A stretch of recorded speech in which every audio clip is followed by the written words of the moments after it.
I'm a newbie with live streaming, so there might be some issues.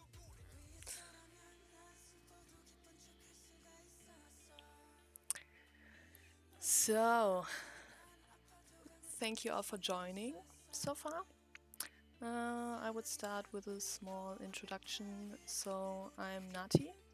I'm one of the video admins from gvfxarmy, and I will show you a little bit about After Effects today. So it will be a beginner session. If I talk too fast or if I'm too fast with showing things, please just let me know and I can repeat that. Or if other questions occur during the live session, just write them down and I will try to answer them as best as I can. And a little warning too, in the beginning, I might struggle a little bit with keyboard shortcuts because I switched from Mac user to Windows, so please bear with me if it takes a little bit of time. So first I will show you what I'm trying to create in this live session and what I'm trying to show you. And please don't get scared with the music that will turn on now again.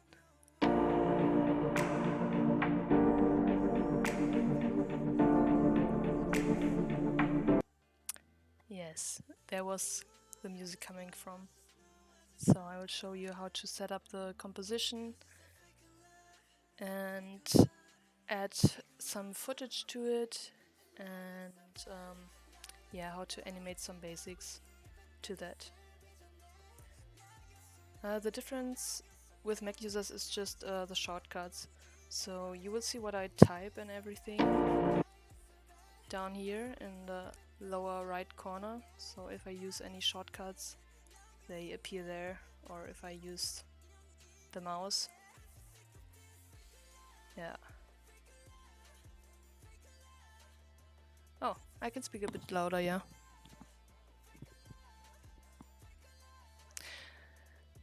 I just hope you don't hear me breathing. So, alright. First of all, opening After Effects, you will get some home screen where you can decide to open up some recent files you just had open or decide for a new project. As we start with 0, I will start with a new project.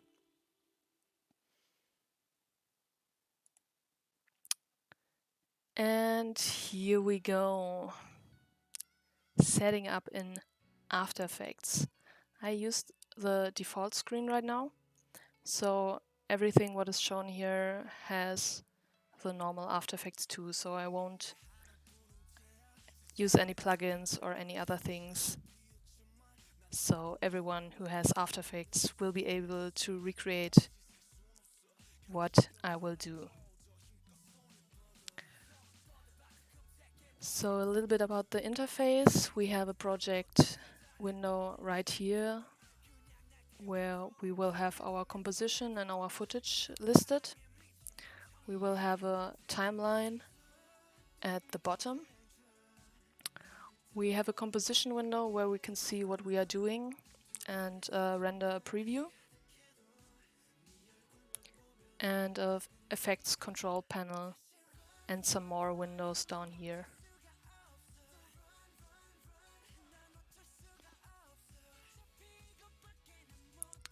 So first I would add some footage. You could easily do a right click in the project window and say import file. Go to the folder you want to have the footage in, select it and click import. And there you go. Another way would be just opening the Finder or Explorer. Select the footage here. You can also select multiple footage. and just drag and drop it in the project window, and it will import the selected items in here too. So for the start, you will need to make a composition. There we have a window, like a small icon down here, create a new composition, where you need to set up any settings you want to have for the video. I will name this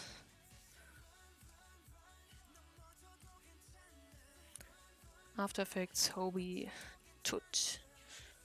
You have a few presets down here for different formats. I always use the HDTV 1080, so it's normal format for YouTube, for example, and I always use the frame rate 25 if there's not some special effect I want to use, or if, for example, a client or another project says or that they need a different frame rate. You can also select the duration here for the whole composition. You can change everything what you set up here later, but it's always easier to have it set up already in the beginning. So I will use 10 seconds for that, and background color black. So as I opened this, you can see that we got the composition down here, a few more things popped up in the window, and we have the black frame from the composition, as nothing is in there yet. To add something, you can go to your project window, select a file, and drag and drop it down here, and it will automatically position the footage in the middle of your composition. As you can see, the photo is a little bit bigger than the composition, and as Hobie said, is a little bit cut off. I would just click it and drag it a little bit down, so we got his whole face inside the composition. And it's the same with all the other footage. So I want to use our logo and add it to that. I just drop it above the photo and need to scale that down a little bit because it's too big. There are different ways to do that. So first one would, I could just click here, hold shift and make it smaller like this. Or your layers in your timeline have different options. So if you click on that small arrow and on this small arrow, you have anchor point, position, scale, rotation and opacity. Those things are all things that you can also animate later in After Effects, and which we will do. But for now I just want to have the scale a little bit more down. Oop, a little bit too much. You can also click and just type in a number, and then I click it and move it down here. Like this. So, logo is positioned. Then I will add some track that you've heard before and drag it down. I always try to keep a good order here, especially if you get more and more layers, you want to have a good overview of everything that you do. And as I won't touch, for example, my audio layer anymore, I will just lock that so I don't touch anything that I don't want to use or move around.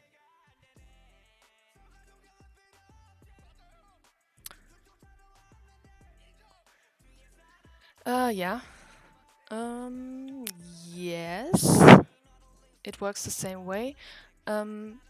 Depending on if you have, for example, yeah.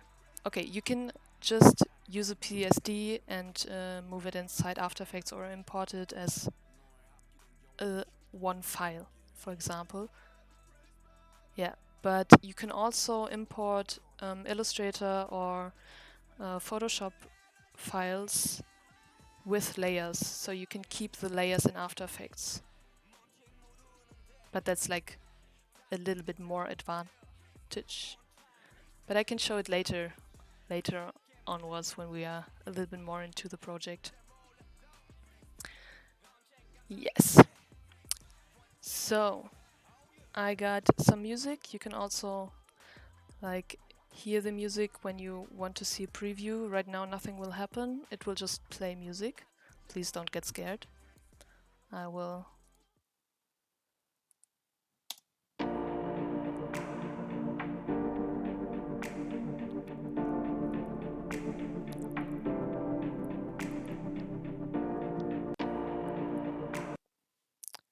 So it just loops whatever workspace I have open right now here. So, and nothing will happen in the picture as we have not started animating anything yet.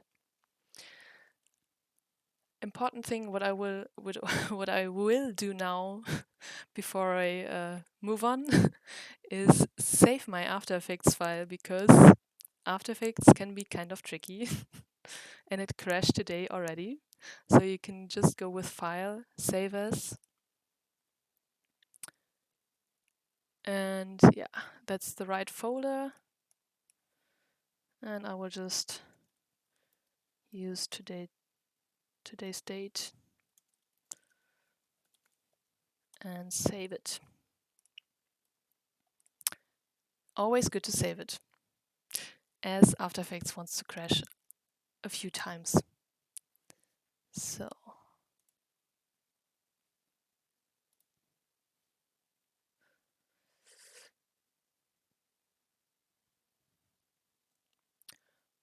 okay, so I want to add a little bit of text here,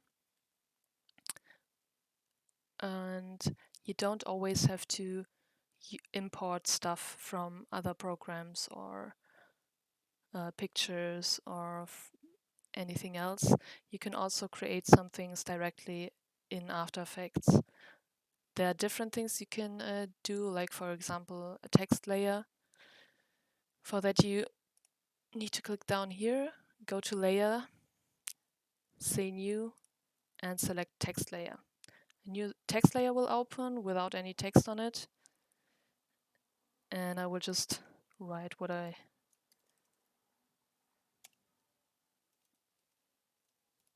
had before.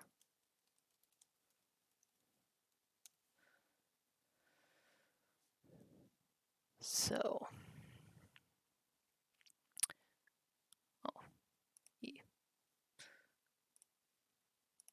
and it used the last type or the last character settings that I had, so it already has the right font selected. You can of course go back here in your character window and choose any font you want to have for that.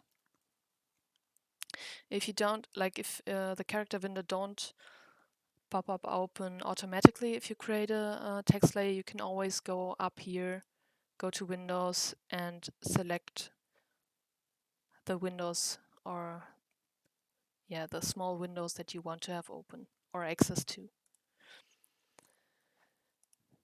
So I will move it a little bit up here and change a little bit of the text. So I think I want to have J-Hope on a new text layer because I want to have it animated differently.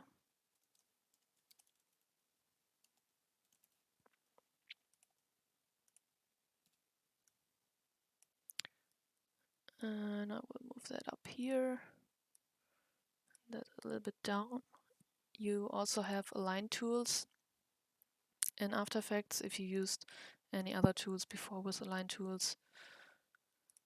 Easy aligning for everyone. And now I will try to set it up a little bit more designy. So I will move that up a little bit. And for this one, I want to reduce the height a little bit so it moves closer together. And the second line should be a little bit larger. And a little bit more again. If you don't want to play around with that, you can always set those things to automatically. Then it will jump back to what the font has as auto settings.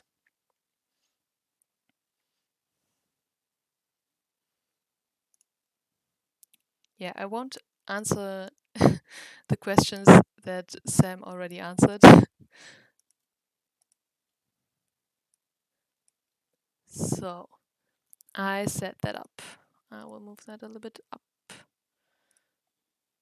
There you go. So as for the music or for the sound, you have a really nice option to have a look at the waveform, which can help when you want to animate stuff on beat or on specific parts of the music and you don't want to repeatedly listen to that music again. So I can see that we have a drop here. And I think I want to have that gvfxarmy magazine pop up there.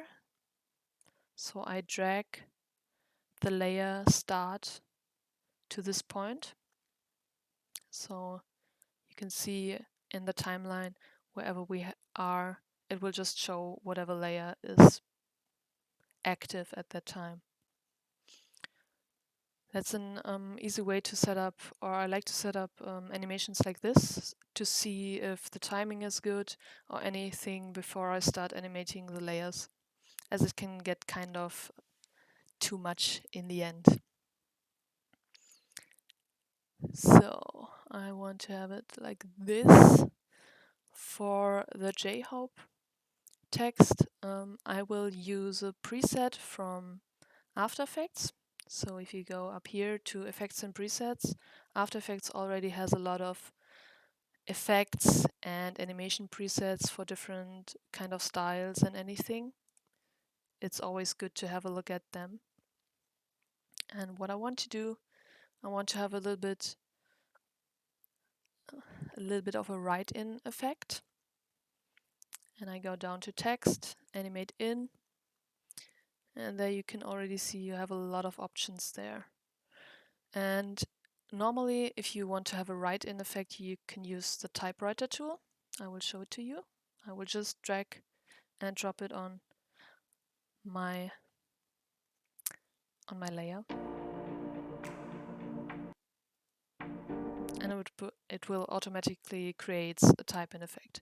I will make the music from the desktop a little bit less. So you can see it will like automatically make an effect to type that in. If you want to adjust a little bit, for example, the timing, you can see if you open that up, open that text one up, it has an animator down here, and you can already see that it has 2 keyframes created. Whoop. And we go down until we are right there where we have the keyframes. So the keyframes start at 0 and goes up to 100 at the start position. Depending on like what effects you have or what you want to do, it's always good. Like the keyframes are just telling the program how the layer should be here and how the layer should be here, and it will create something in between. I will show that later. It's a little bit easier when you, for yourself, for example, move the position or turn up the transparency. Yeah, that's sometimes easier, but for this effect, I just want to have it a little bit faster. So when I listen to it again, here we have the second text coming up. So I want to have it a little bit earlier finished. So for the viewer, it's easier to read everything and not get like confused when things, like a lot of things happen at the same time.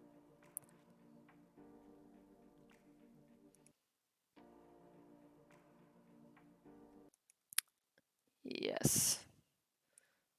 So with that set up, yeah, I think I will let it stay with the typewriter effect. And I will move on to the second text layer.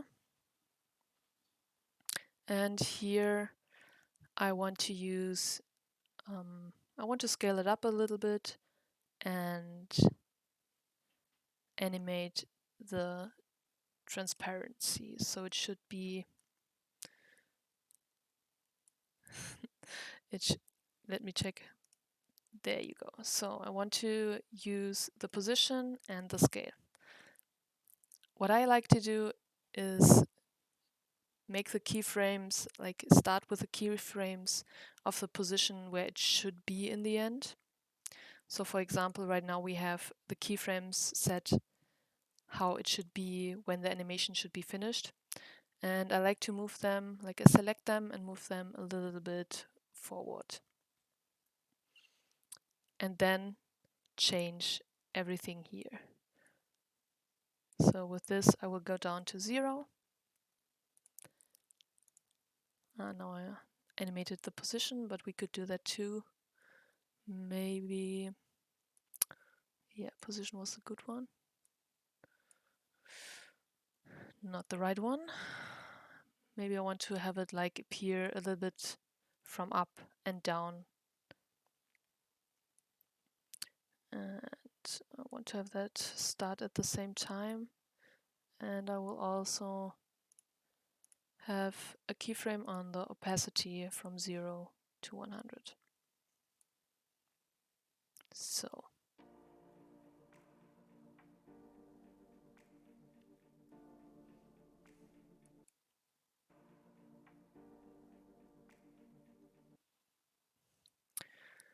a lot of times I just replay again and again to see how the timing is and if it fits with the music.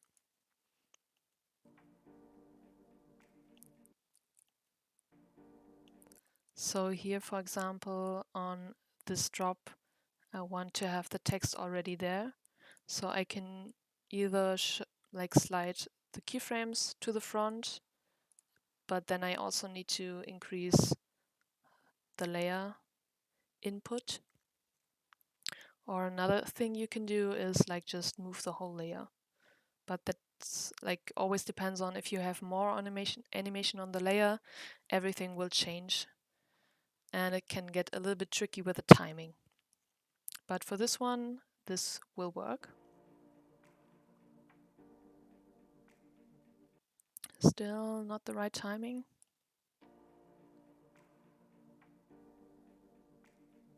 Yeah, I think I like that. And the keyframes that you use, like that you automatically create, are always really static. So it will always, like in this amount of time, the keyframe or the like numbers that you have animated will change at the same speed. You can change that to have it a little bit more dynamic by selecting all the keyframes, right-clicking on them, and go to Keyframe Assistant and Easy Ease, or press F9. Like I always use the key because it's easier. It will change the keyframes from a small rectangle to those kind of things. What it will do is start like easy easing, so it starts slowly, gets then faster, and then slowly again. A good way to see that is if you have the keyframe selected and go up here to the graph editor. And if you have the edit speed graph selected, you can see how it is like going slowly, fast, and slowly again. I like to edit the speed graph. I heard one of our admins, Alice, likes to edit more with a value graph. But that's always like depends on what are you used to and what animation you want to do. I will stick with a speed graph for now. And so we already have a little bit more dynamic, but I want to have it even more dynamic, and I want to have it started really fast and then slowing down. And to do that, I can just select all the points back here and drag those handles to the left side. Now the speed curve changed, so it will be fast in the beginning and then slowing down in the end. Let's have a look.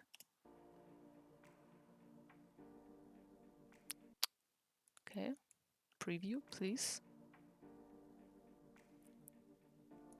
So it fits a little bit more on the music.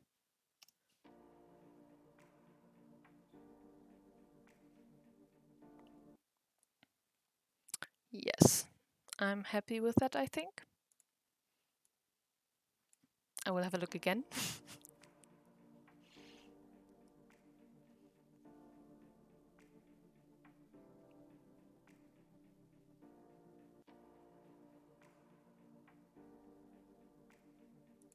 Yeah.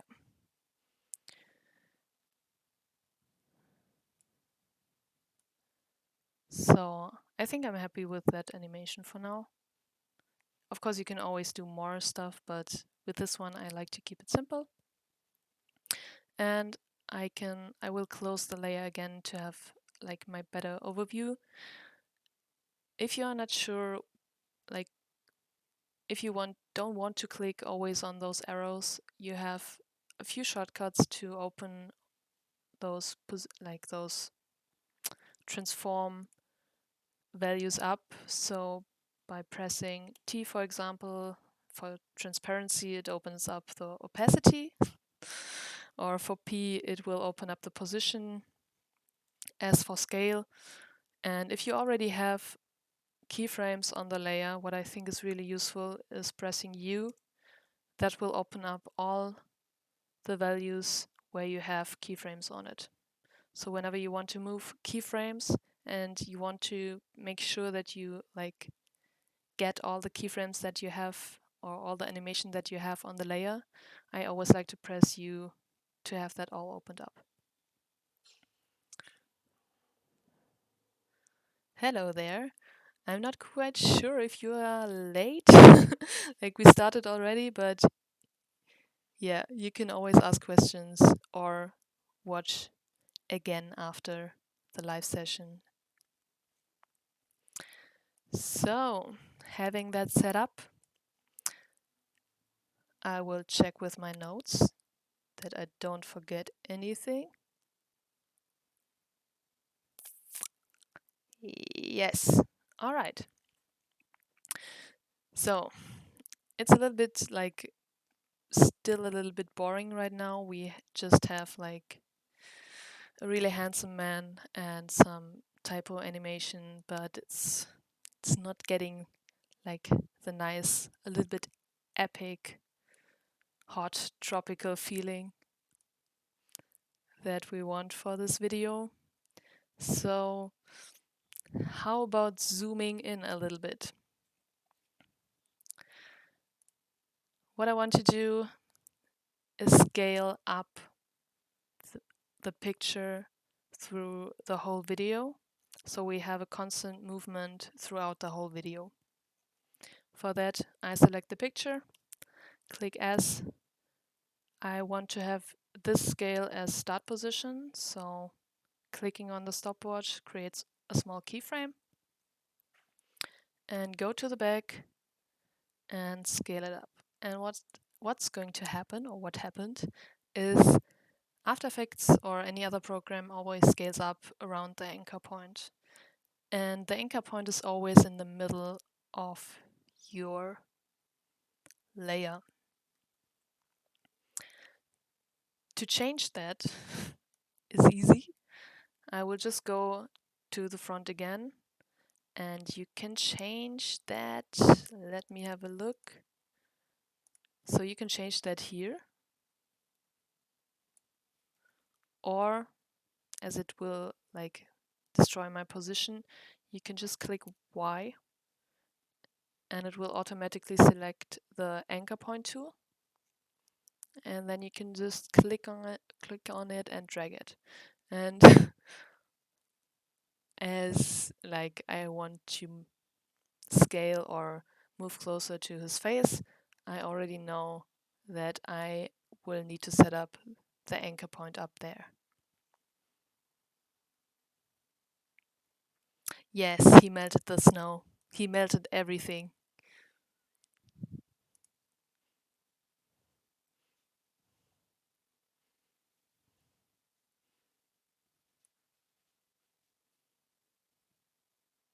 So with changing, no, I have to imagine like, yeah, BTS is responsible for climate change.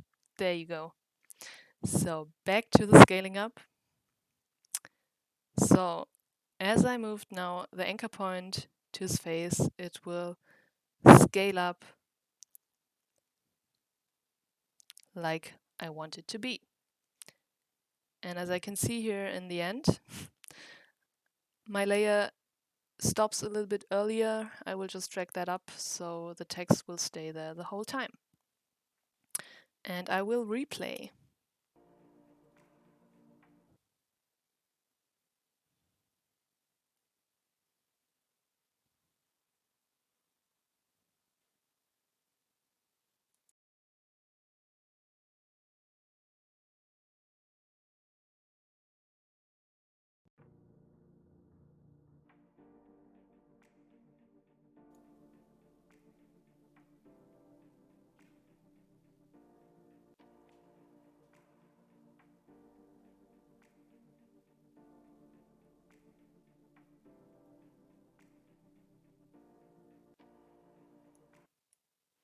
Yeah, thank you for joining.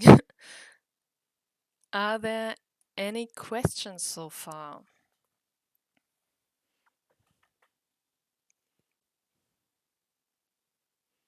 Like I have a little bit more planned to animate on this, but if there are already questions you would like to ask, I can maybe answer them already.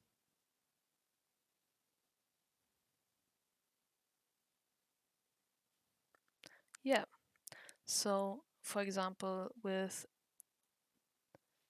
this one, I wanted to zoom in from scale 100 to 148 in 10 seconds. The speed of zooming, like for this example, I want to have a constant zooming, so that's why I won't use easy ease on those keyframes. But speeding up the zooming, like depending on what you want to do. So if I want to have that video a little bit shorter, or yeah, I want to have it like only 5 seconds long, I would just use the keyframe and put it up here. And then it will only zoom this amount in this time. Or you can have a higher value in the back, so it will zoom there. I'm not quite sure if that answers your question about the speed of zooming.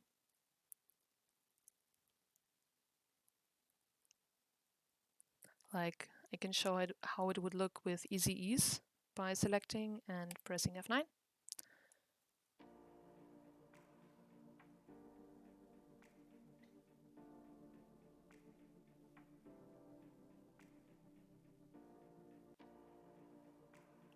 So it will start slowly in the beginning.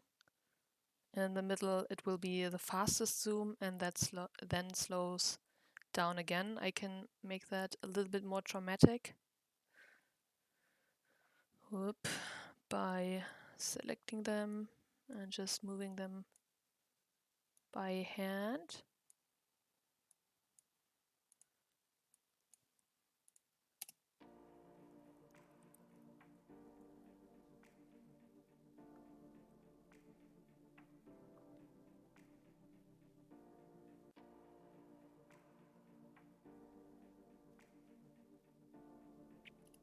Actually, this works really nice with the beat.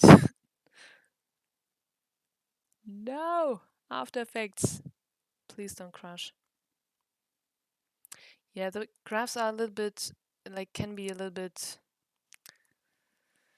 tricky in the beginning, but there are different ways to adjust the speed or the easy ease on those keyframes. There are also some really nice free plugins for making that easier. But I have to look the plugins up again.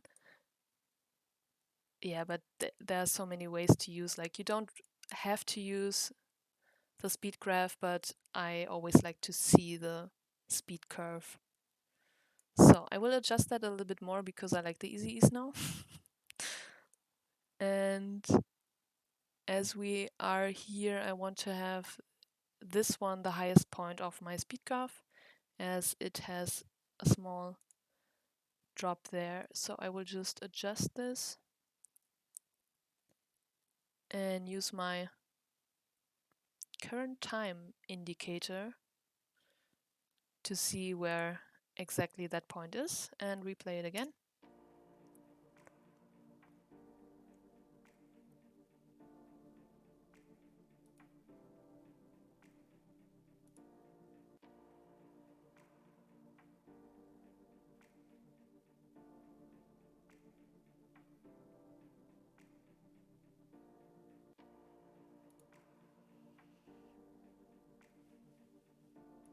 Yeah, I like that. Closing up again, please. Yeah, you should save in between working with After Effects, like I do all the time.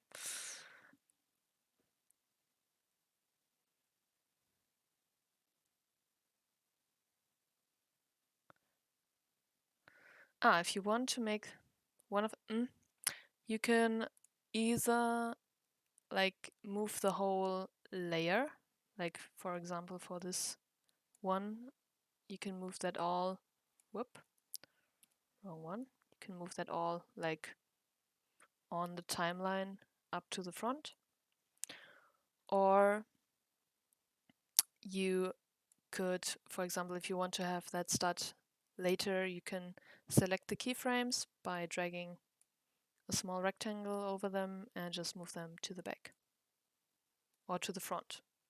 But then you have to make sure, as the layer is cut off here or the endpoint of the layer is here, it won't show anything where the layer is not. So you should need to keep drag this up there. Does that answer your question?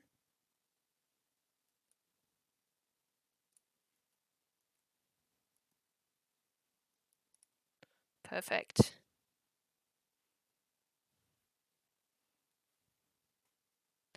Yeah, speed graph. For me, it's the value graph. I have no idea how to use that. That's why it's always good to look or see a lot of different tutorials. Sometimes there are so many ways to achieve something in a program, and just because you for example, also watch this live stream or this tutorial afterwards, it doesn't mean that's the only way to achieve certain effects or how to work in After Effects. And it's always good to try out different things and see what works best with you. So you always have a little bit more options at hand if things don't go the way you want them, or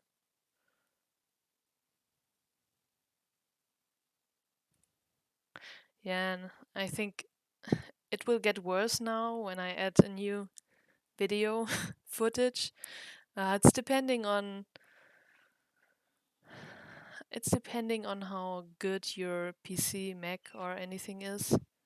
So it might, normally it doesn't crash that much, but it's always depending on how it is. So yeah, So we got a small little animation there, and I want to add a little bit more to the feeling. So I decided to use some stock video of some ocean. And I will pick that and drag it above the photo. I think I want to have it above the photo. I could also like have it over everything, but I don't want to have it affected anything on the type. Sorry, I'm lost. Okay.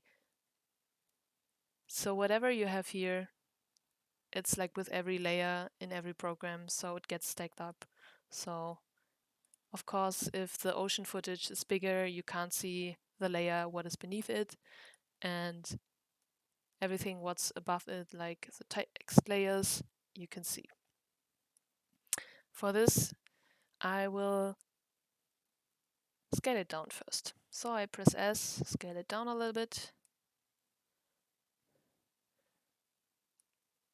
And the clip is a little bit too short, as I can see here, so it does not go through like until my 10 seconds end.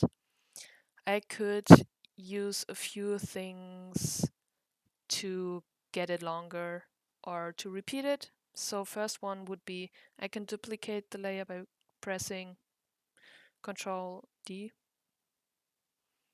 and it creates another layer, and I could just move that here, and then it would just if you want to like preview just a small section of your timeline, you can like drag those handles a little bit smaller, so it doesn't need to have to pre-render the whole composition.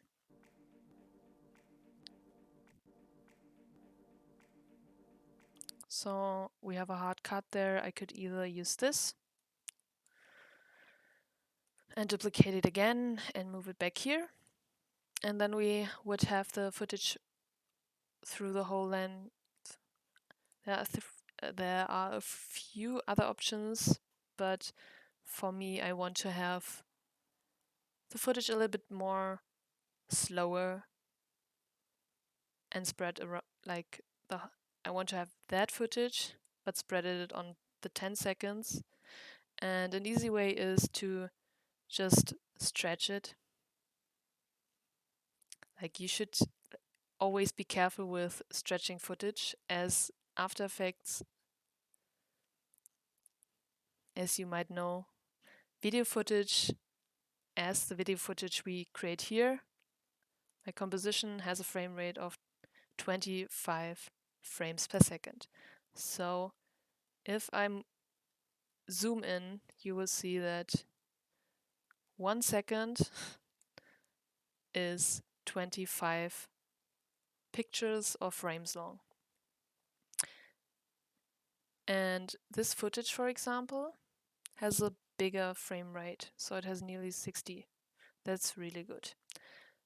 Other than that, if I just stretch the footage, After Effects does not always know what to do with it, and it can get kind of stucky. But as I don't want to have that footage right in the front and make some more effects on it, that does not matter right now. So I will stretch it with the stretch option. If you don't have the stretch option up, we have some small icons down here where you can open up more options for your layers. So I will just scale it down so we can see the whole timeline again. And I got my footage stretched on those whole 10 seconds. I will move it a little bit more. Whoop. And now I want to have it a little bit mixed and integrated with the photo. So I will choose a layer mode, like you might know layer modes from Photoshop or anything, and I want to have that added.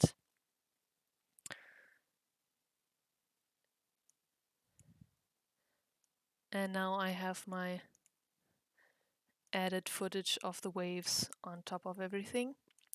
It's a little bit too much, so I will press T and turn down the opacity a little bit.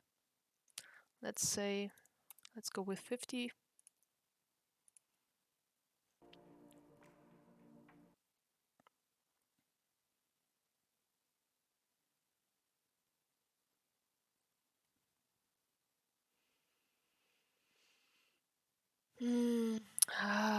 Yeah,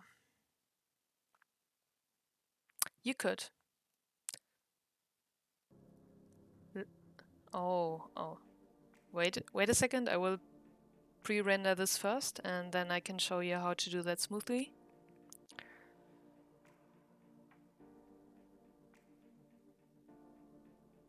Yeah, we can't see the text right now, but I will edit that later. Or I could just select both of my texts, close my effects presets, go down to character, and just change it to black for now, so we can see it. So, to your question, I won't say all of your account names because I have no idea how to pronounce them. Shoops. So, if I want to have that footage repeated without stretching it, I will drag down the footage down here again, so we have our original file again. For this one, you could, for example, blend it over. So if I duplicate this again and I overlap it a bit, I could go back here to the opacity and move the opacity from 100 to 0. And for the upper one, oh wait, you don't have to do that. You just need to change the opacity from the upper one so it fades in while the other one is still there.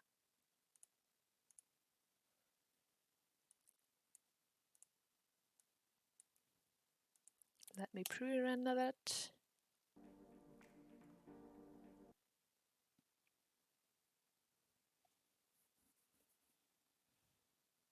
So you will have a short moment where the footage is not really clear.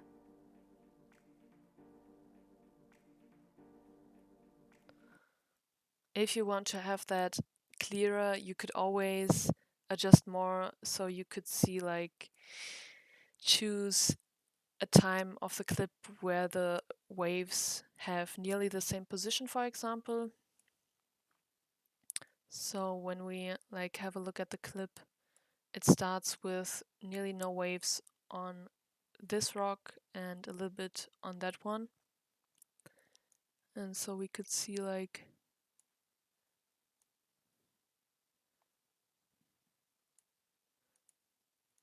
where we have no waves on this rock. So you could push it up here. So this clip ends with no water on the rock, and this one starts with no water on the rock, and that could make it a little could make the transition between them a little bit more. Well, in the end, if you actually, I have no idea if there's a preset for that, as I always just use the opacity, but it's in the end it's the same effect as in Premiere Pro, I guess.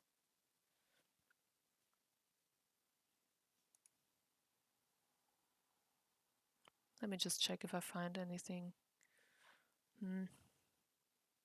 Yeah, I think that always just applies on one layer. Like, if I remember right, in Premiere Pro, the cross dissolve effect applies to both clips that are in the same layer, that are in the same, I don't know, yeah, layer in Premiere Pro.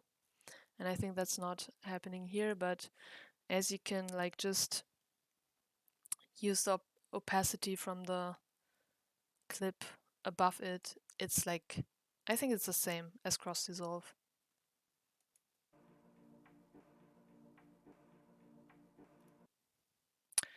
You can shorten the clip by clicking in the end and dragging that, or there's also a shortcut for that, but I had to change my my keyboard or my shortcuts for that. But you can look that up in the keyboard shortcuts at Edit, and it's called trim layer in point to current time and trim layer out point to current time, and then you can see what shortcuts there are. I had to change my shortcuts. I have a German keyboard, so I had to change that. Normally it has those specific brackets that I think only English keyboards have, or at least German keyboards doesn't have it, but you can always look up the shortcuts there. And what it does is, if I go here in my timeline and I click my shortcut, I can set the in point and the out point through those shortcuts.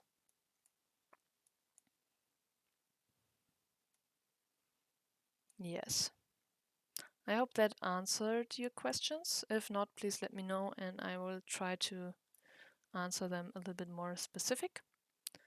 Other than that, I would go back to the original file and look at my notes again.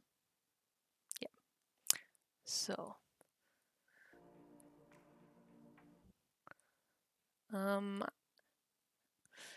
I think the footage of the ocean like interferes too much with Hobie,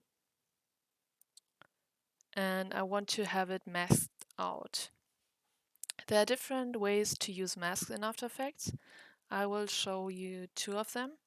So first one, you can directly draw a mask on the layer you want to have it masked. So for example, if I want to have the ocean footage just around Hobie, I click on this layer, go up here, select the pen tool, and start drawing around Hobie. So I will just do that roughly as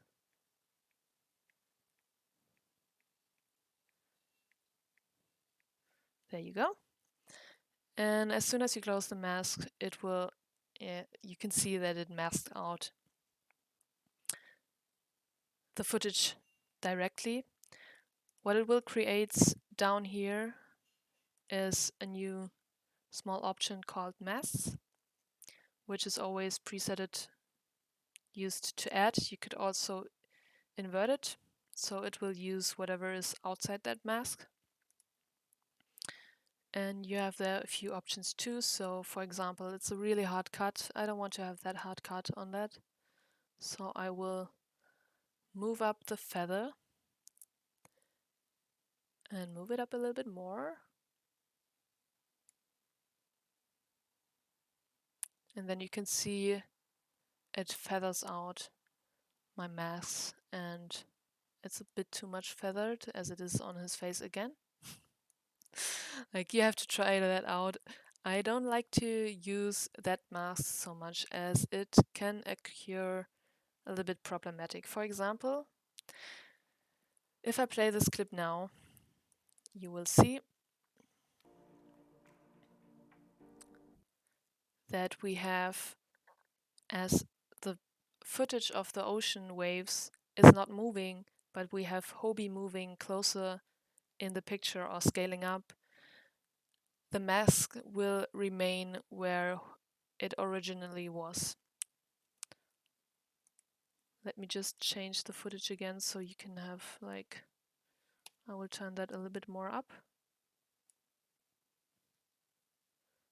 And that feather a little bit more down so you can have a closer look on that.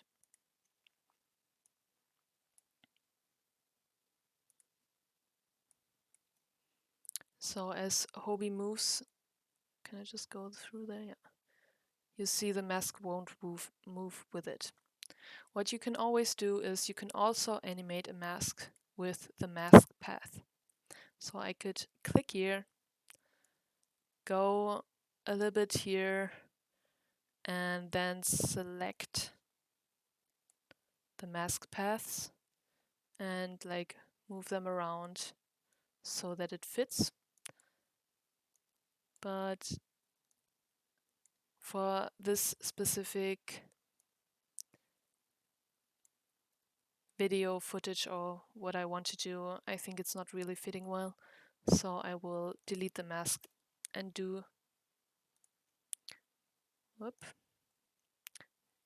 something else. As I showed you before, you can add text layers, but you can also add shape layers.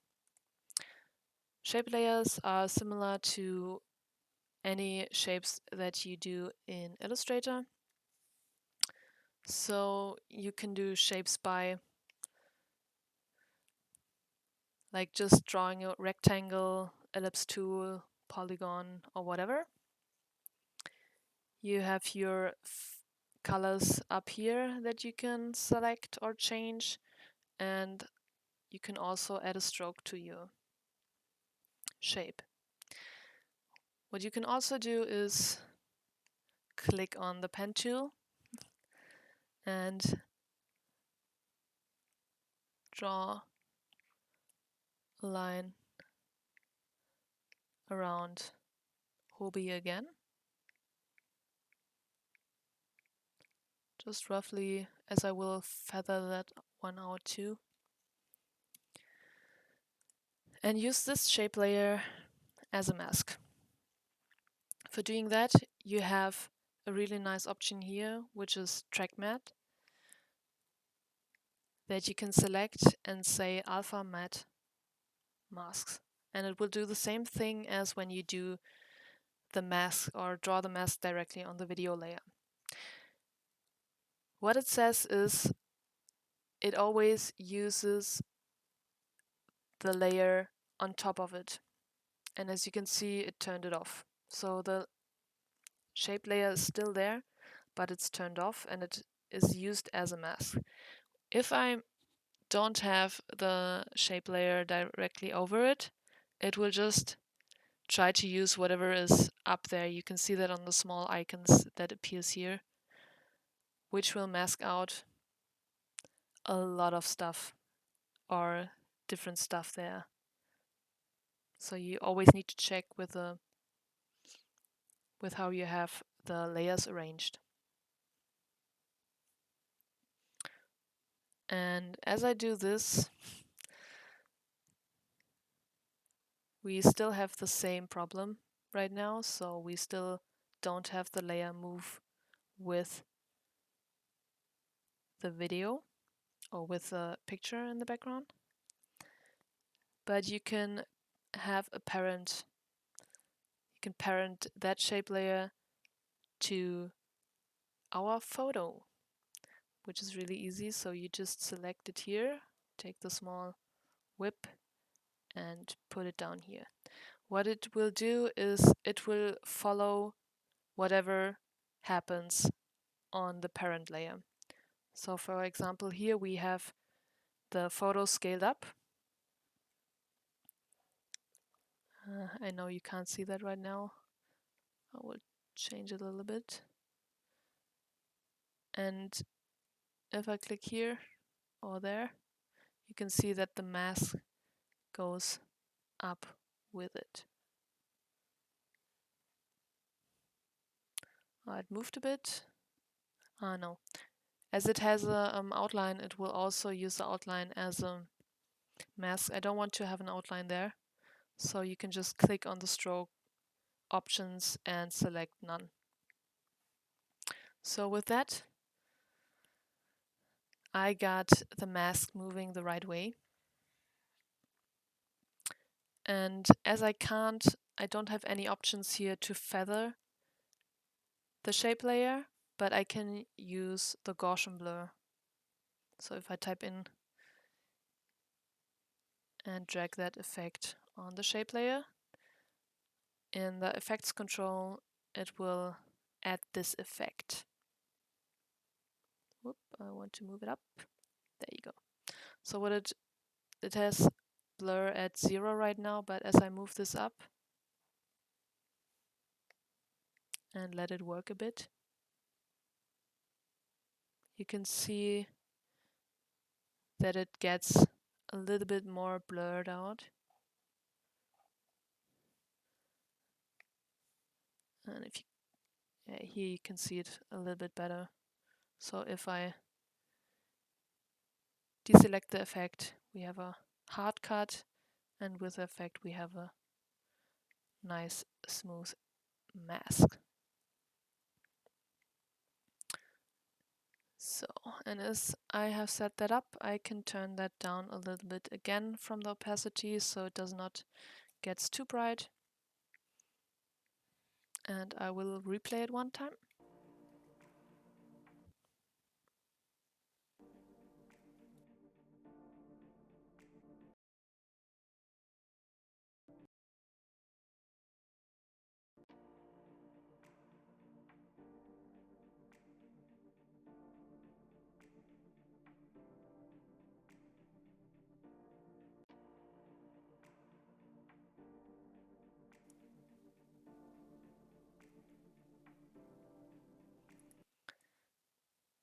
So, I'm I'm thinking about moving the typo or scaling up the typo a little bit too, because I think it looks a little bit weird if it is that static. One thing I could do, I could select both of them and do it like with a mask. So I could just use the whip tool and parent it to the scale. But it will go out of my frame and I don't want to have that. So I want a small scaling up, but not that much. So I will deselect the parent link again. It's important when you link something and when you don't link something. So for example, if I would go back here, or let's say back here, back here, and I would link those layers to it, it will take the values that we have back there. So it will scale down from that point, or it will use whatever transition it has from that point. And as I want to have the text in the beginning like I had it, I will just go back with Control Z. I would like to have it moving up from here. It will like use the frame or the size that you had when you parented it. The thing with that is, for example, if you parent something and you don't want to have it parented anymore, but you decided back here and you delete the link, it will stay the way the value was back there. So it won't be linked anymore, but it has the wrong position. So always better to like just use Control Z to get it linked back again. Backlinked. Yeah. So I want to have both of the text move up, so I don't want to have a lot of keyframes, as if I have to adjust some timing, I have to move them all. So I really like the parent tool. For this one, for example, I would, as we already have some position and scale here, I would just link this one to the one that does not have any position. So it just have the right in effect, but if I click P or scale, it doesn't have any clock watch on. And I just want to have it scale up a little bit where the zoom is the biggest. So I want to scale it up. I click position as I want to change the position to, do one keyframe, and then I like to click U to have my keyframes all open. And I also like to set the keyframes first, so with the original position, and I want to move from here back here and change the position a little bit and maybe scaling it up a little bit too.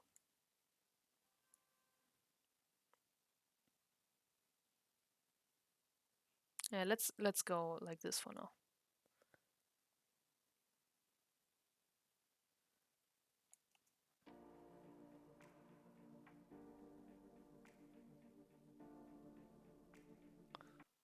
Okay, it looks really static as we don't have any ease on that. So I will select the keyframes, press F9 and see how it looks now.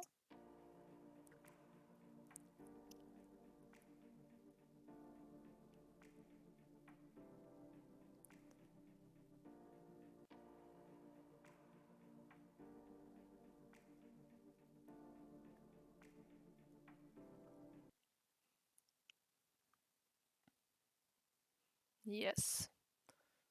And I want to have the footage also a little bit scaled up. So I don't want to have it as much scaled up as my hobby picture, but I want to have it scaled up a little bit so it also moves a little bit. And for that I will put up some keyframes, scale it a little bit up, and also easy ease that one.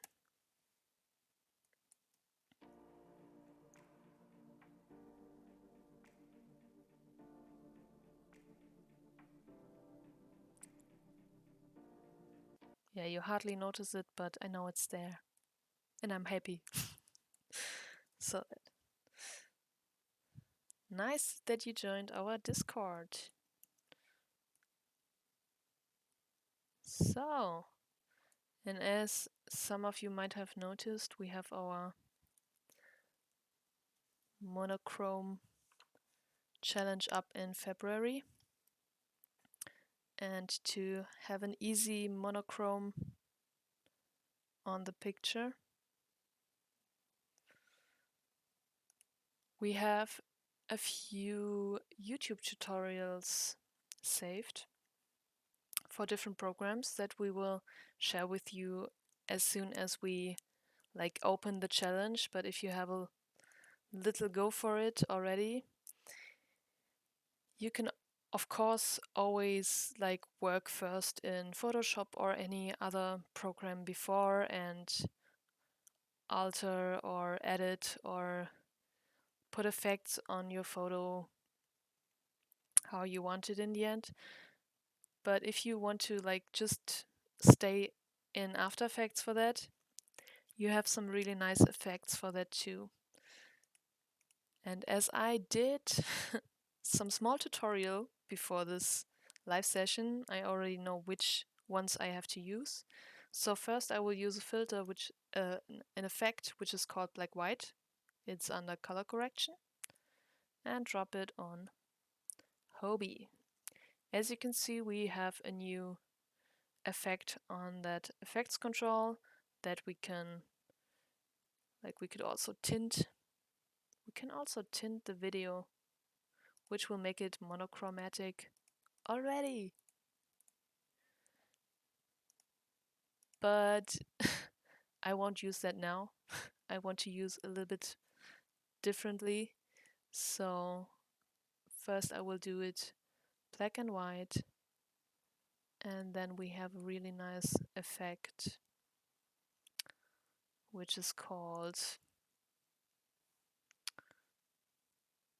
I hope it's CC toner. I'm not right. Yeah, it's CC toner. Put that to duotone, which will say the shadows are all black and the highlights are all white.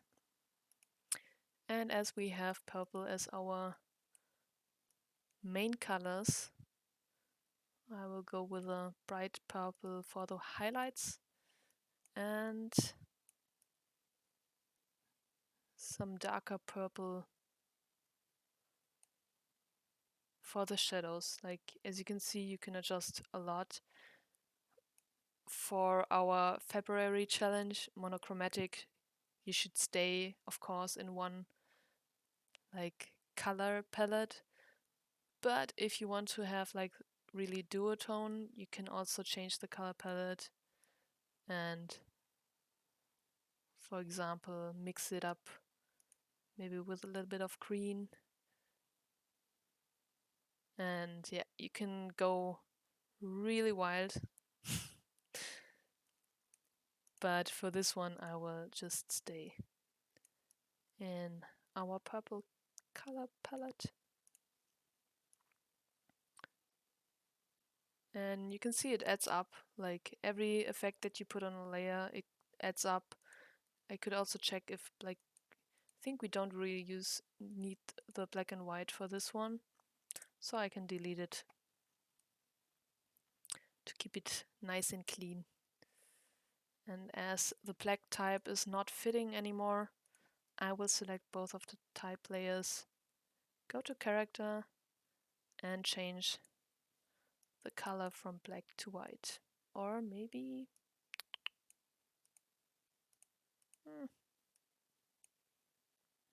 maybe not. Or maybe white. Maybe white. I will go with white. And let's pre-render this once again.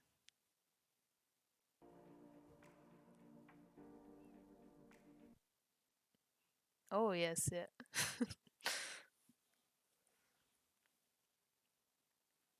Like there are a lot of options. Wait, I will just pre-render it. Will take a little bit because of slowing down the video footage. But yeah, like you can go really crazy on those effects that After Effects already has. Of course, there are a lot of presets or scripts that you can add to, but After Effects is already good to go. You just need to be careful when looking for a tutorial that they don't use some paid, like use that tutorial to sell some paid plugins. And yeah, then you have a small animation. I will turn on the music from After Effects again so you can hear it.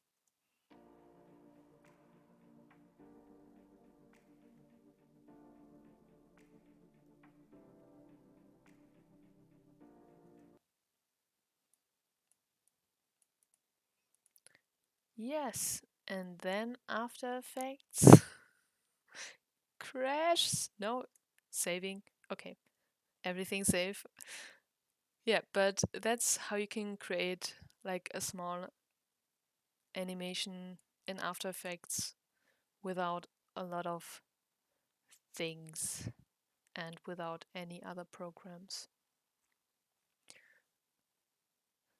Are there any more questions or things that I could maybe show you which are not so much work or need preparation? Otherwise, I will show you how I render the video to get my MP4.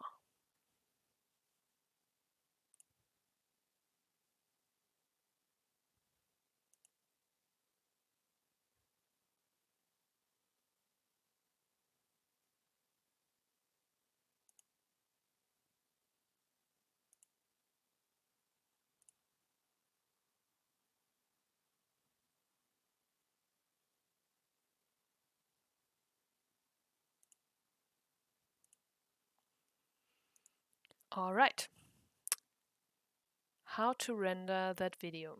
So, as I have my composition, as long as I want to have the video, I can just keep my my work area the way I have it now. If you put it into the render queue, it usually takes the snippet.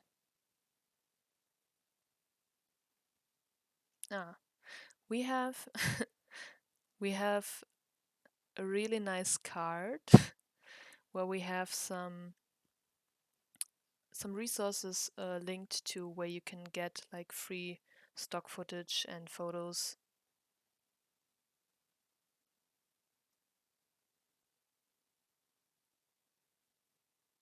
Yeah, I will wait. Let me link that. Give me a second, please. Give me a second.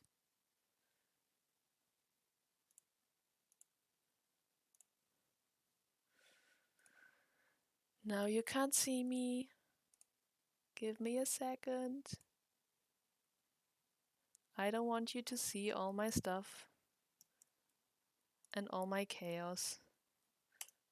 There you go. If you go to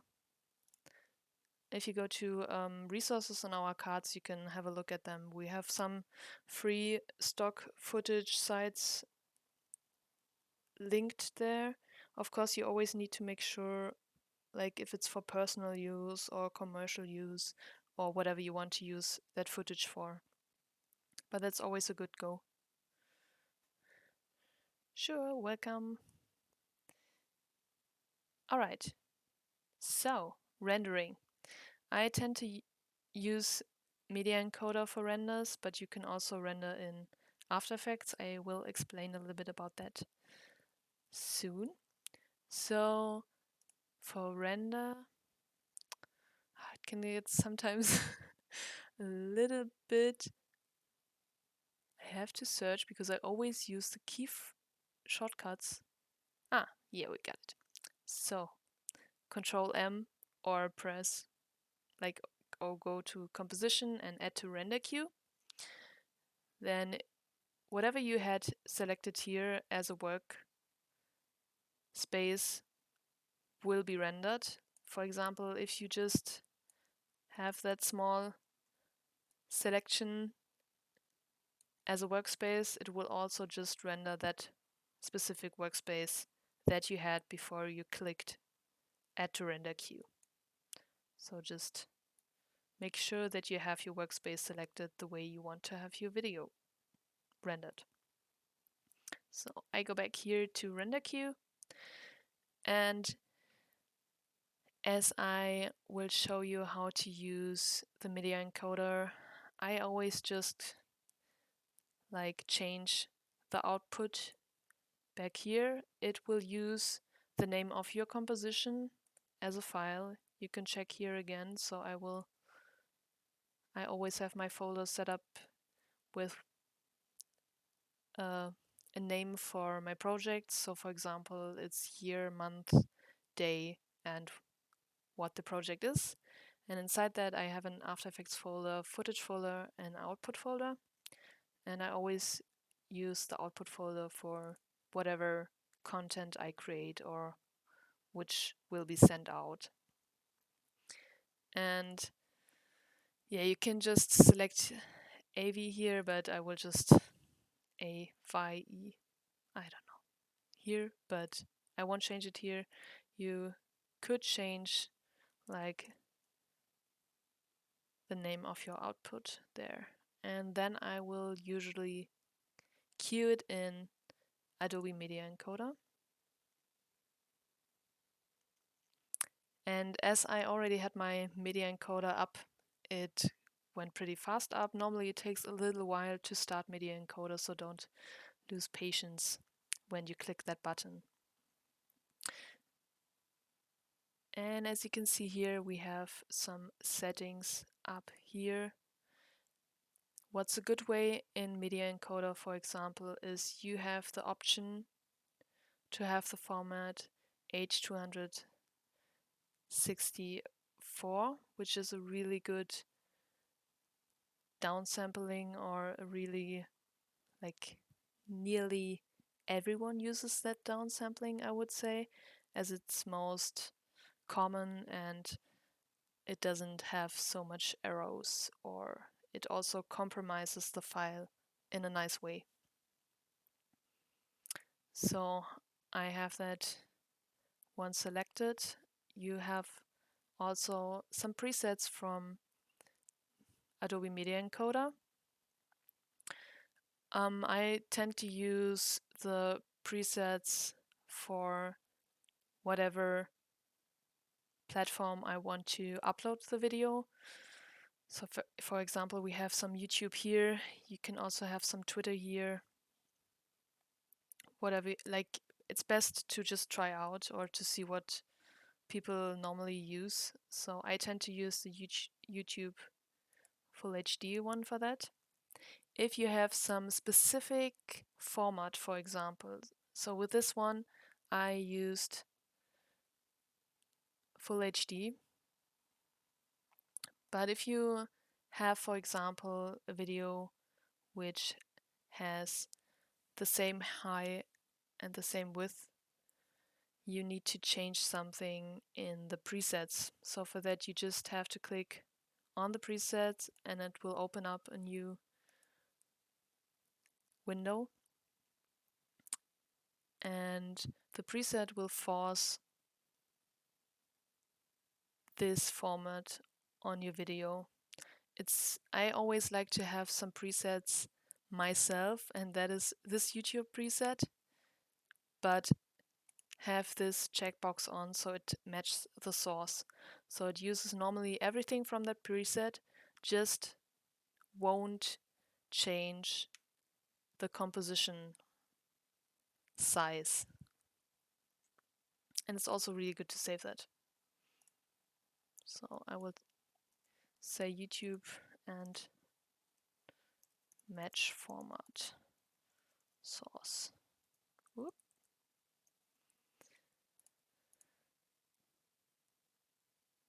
And click OK here. If you like, you can also edit or save or change any output where you want to have your file back here. But if you're ready, you can just start queue and the render will start. A good thing with using Adobe Media Encoder for rendering is you don't occupy your After Effects. So if your PC or Mac is capable to render and to work in After Effects, you can just go back to After Effects and like keep on editing or adding a new composition or whatever. And as I want to show you the thing where we have a different format. So with this one, for example, I won't animate anything, but I will put this here and put it into the render queue and just name it comp1 test, queue it in AM2, it will stack it up. And if I would have this, for example, and open it up, you can see how how the preset will try to force full HD on the composition which has not full HD. Yeah, it needs a little bit time to pre-render, maybe.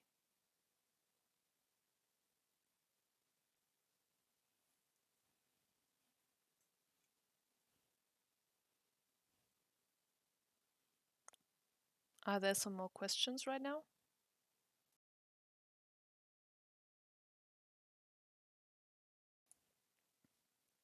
Ah, yeah.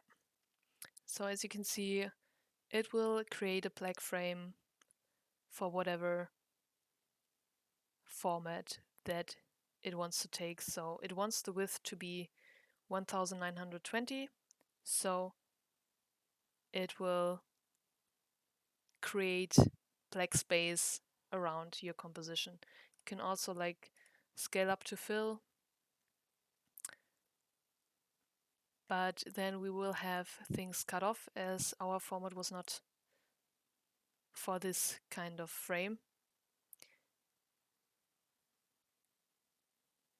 And when you click match source, it will just take the width and height from whatever your composition had.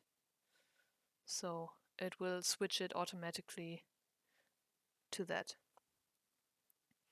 Oh, I'm sorry that you can't see anything moving. Yeah, Sam suggested maybe refresh.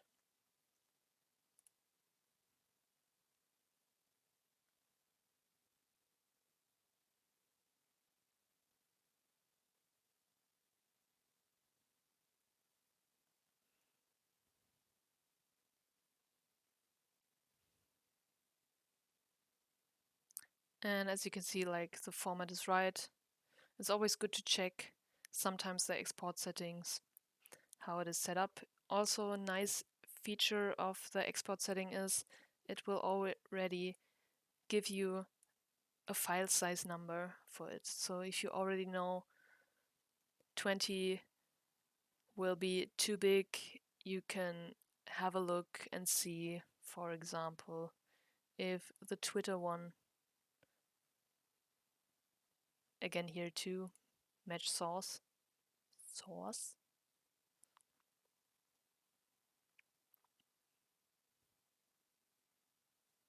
Oh,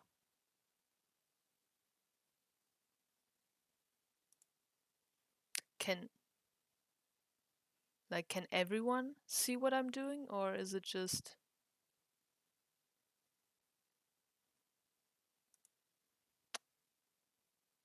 Oh, it was my fault. No! Good that you say something. I will go back. Sorry.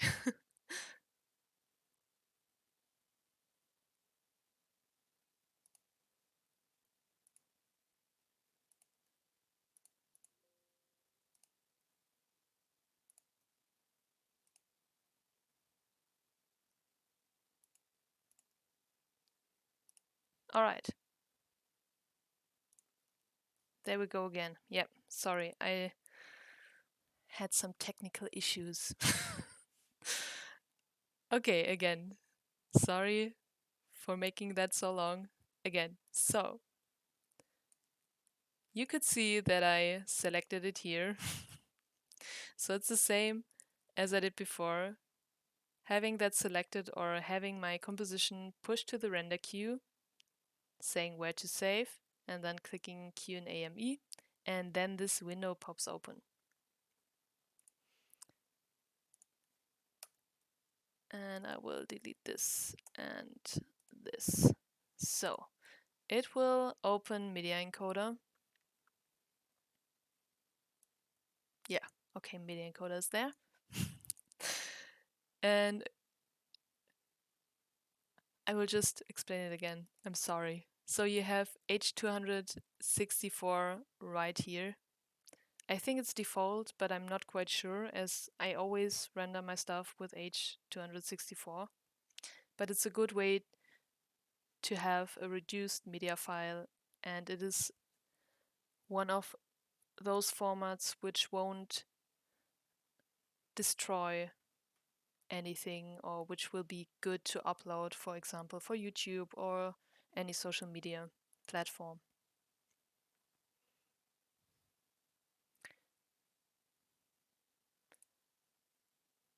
You can select some presets here, like even if you have the format H264, it's always MP4, but you can always check here, back here. As presets, you can click up here and it will create a new export setting window where you can see what exactly the preset does. So with this, set it up. HD is the right size or the right format for me. You can also have a look if you choose the right in and out point here. And you have an estimated file size here at the bottom. So whenever you know that you you need a smaller file size. You can always check, for example, if the Twitter Full HD will sample it down, and it will sample it down. Like most of the times you won't see any difference, but it's always depending on what material or what kind of video you want to render.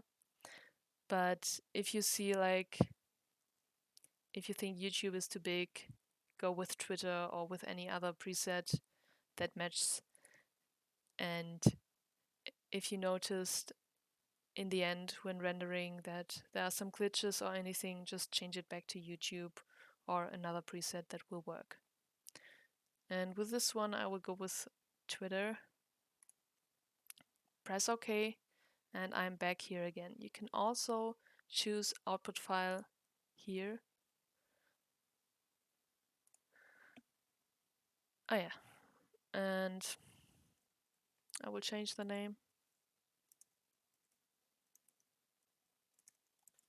with the date so I know when to render it, and just click the play button here and it will start rendering it.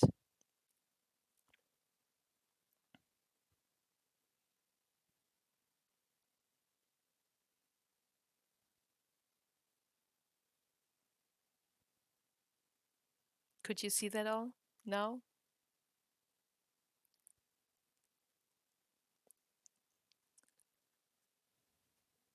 And was this clear? Or are there any questions?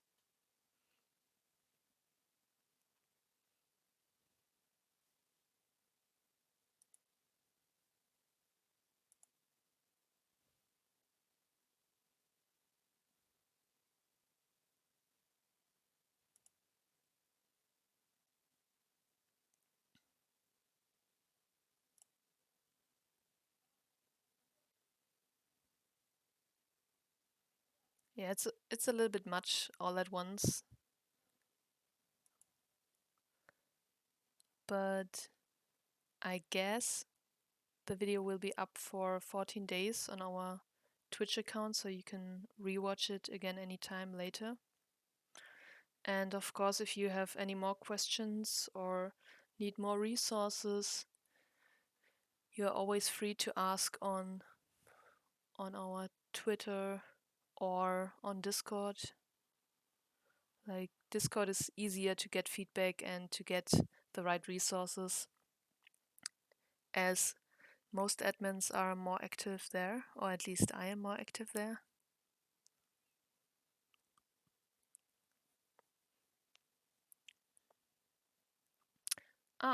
With the masking, should I explain it shortly again, or do you want to rewatch the video?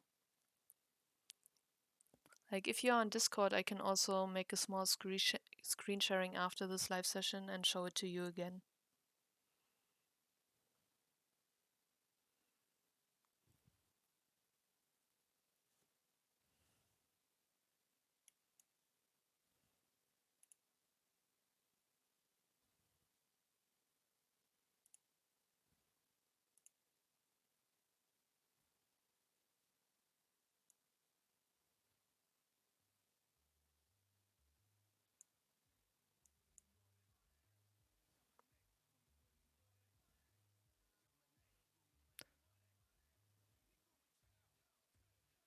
Alright, like, as long as this needs a little bit rendering, I can explain it again. I will just do it in this new composition. So, as I want to have the mask move separated from the layer, I will right-click and create a shape layer for that. With that shape layer, I will draw with a pen tool a mask around Hobie. So I will go down here, click, click, click.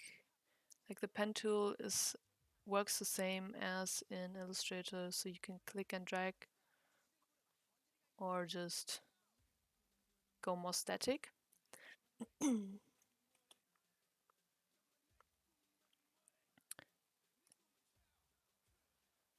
And with that, as I want to have it feathered out, I will use the Gaussian blur on the effects tool.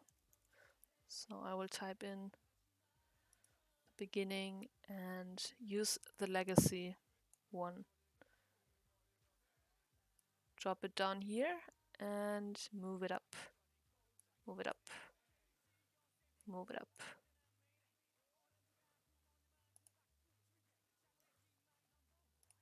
So I need my moving ocean footage.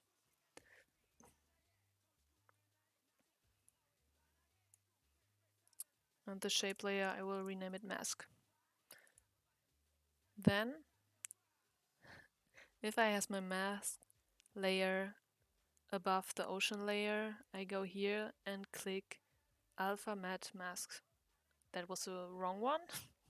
So now I have, it uses everything inside the mask. So I should use Alpha Inverted Matte. Sorry.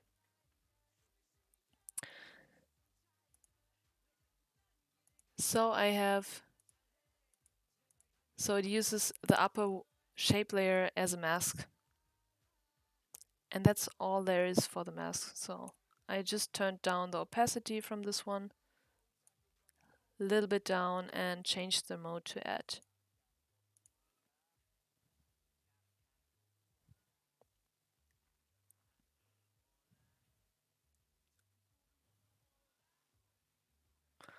For the tutorials, we don't have anything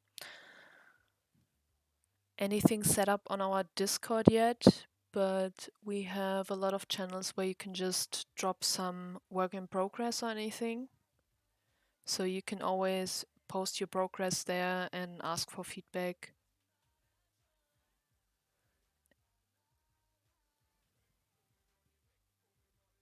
Like, it doesn't need to be our tutorials or anything. We also set up some challenges. So if you have you want to have some feedback on that as well, or have any projects from school or for work or other stuff, you can always share them on our Discord as long as it fits with our Discord rules. And yeah, we can always give feedback on there. And we are always up for some small screen sharing if you have some problems with the program or you need to get some more help on that. So our media encoder is finished now. So we can have a watch at what we created.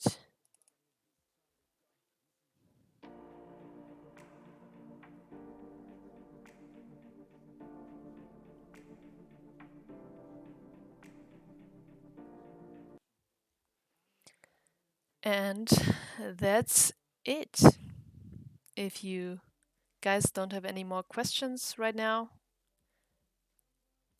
we finished this session.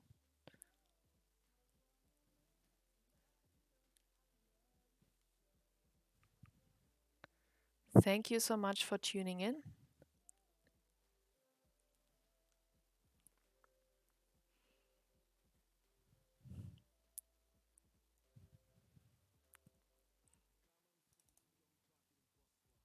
And if you have like any more questions or anything, as I said, just join our Discord or ask on Twitter and tag us, and we will try to answer them as best as possible.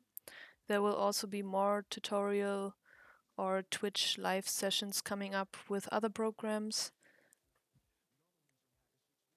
But we need to see who has time for that and when we have time for that right now. Because especially with member birthdays coming up, it can get kind of busy.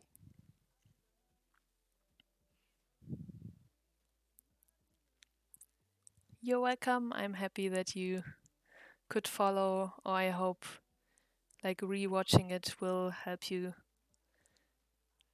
to understand the topic better. And I hope you feel motivated for our February challenge, or to have a look at After Effects and have a go.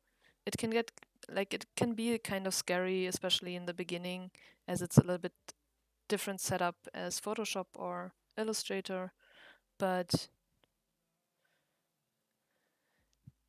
have a go. Like for me, for example, Photoshop is really a program which is scary for me because I'm used to After Effects layout. But yes, thank you so much for tuning in, and see you next time. Bye bye.